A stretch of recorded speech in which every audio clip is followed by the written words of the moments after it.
ప్రథమ్, నా mobile switch off అయిపోయింది. కొంచెం నీ మొబైల్ ఇస్తావురా? అర్జెంట్ కాల్ చేసుకోవాలి. ఇదిగో నాన్న. మొబైల్ స్విచ్ ఆఫ్ అయింది, అర్జెంట్ కాల్ చేసుకోవాలని అప్పుడప్పుడు నాన్న మన మొబైల్ ఎందుకు తీసుకెళ్తున్నారో నీకు తెలుసా ప్రథమన్నా?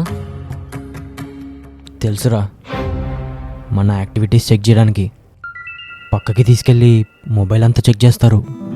మనం ఎవరెవరితో మాట్లాడుతున్నాము, ఎలాంటి వాళ్ళతో టచ్లో ఉన్నామని. కానీ మరీ అంత క్యూరియాసిటీ ఏంటి ప్రథమన్నా?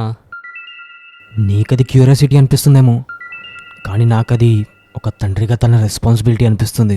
రెస్పాన్సిబిలిటీయా? అదెలా? మన పేరెంట్స్కి మనం అంటే ఎంతో ప్రేమరా. మనం తప్పులేమన్నా చేస్తున్నామేమో అని టెన్షన్ పడుతూ ఉంటారు. కనీసం మన కాల్స్ లేదా చాట్స్ ద్వారానైనా మన ప్రాబ్లమ్స్ గురించి తెలుస్తాయని నా ఇంటెన్షన్ రా. లాస్ట్ మంత్ కూడా ఇలాగే తన మొబైల్ స్విచ్ ఆఫ్ అయిందని నా మొబైల్ తీసుకున్నారు. ఆ సాత్విక్ గాడికి నాకు కాలేజ్ యాన్యువల్ డేలో జరిగిన గొడవ గురించి అంతా వాట్సాప్లో చదివేశారు. నాన్న సాత్విక్ గాడి నెంబర్ నోట్ చేసుకొని వాడికి కాల్ చేసి ఇష్యూ పెద్దగా అవ్వకుండా వాడిని కూల్ చేసి వాడికి కాల్ చేసినట్టు నాతో చెప్పొద్దన్నారు. ఒకవేళ నాన్న ఆ రోజు సాత్విక్కి కాల్ చేసి ఉండకపోతే మా ఇద్దరి మధ్యన గొడవ పెద్దగానే అయి ఉండేదిరా. పేరెంట్స్కి ఎప్పుడు పిల్లల లైఫ్ గురించి ఆలోచన.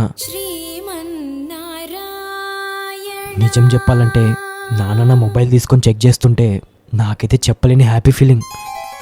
ఆ దేవుడే నాకు నాన్న రూపంలో సపోర్ట్ చేస్తున్నాడని. అయినా మనం చేయరాని తప్పులేం చేయం కాబట్టి మన మొబైల్ చెక్ చేస్తే భయం ఎందుకురా? 20 రూపాయలు ఇచ్చి కొనే వెజిటేబుల్ని షాప్ అతను తక్కువ తూకం వేస్తే తట్టుకోలేము. అలాంటిది ఇంత ఖర్చు పెట్టి మనల్ని పోషిస్తున్న పేరెంట్స్ మనం తప్పుదారిలో పడితే ఎలా తట్టుకుంటారా?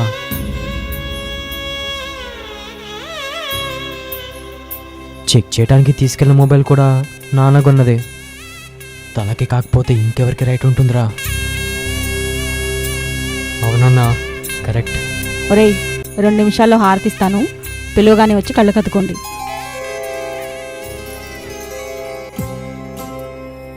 మనని కంటికి రెప్పలా కాపాడే పేరెంట్స్ని ఇచ్చాడని ఆ దేవుడికి దండం పెట్టుకుందాం పదరా.